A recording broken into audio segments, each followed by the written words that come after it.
coming to Costa Rica was this perfect fusion of a country that values the environment and puts in is a world leader in environmental policy. And so being here to fuel my work has been an awesome opportunity to help me grow as a person and help my body of work grow. The most incredible aspect of this program is the many layers, the many environments that become classrooms.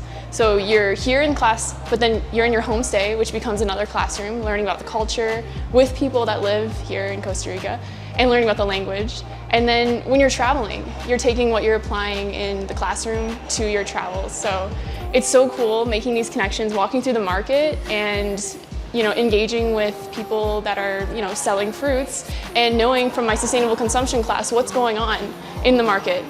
So you're just constantly making connections and applying things and hearing firsthand experience and from the textbook experience.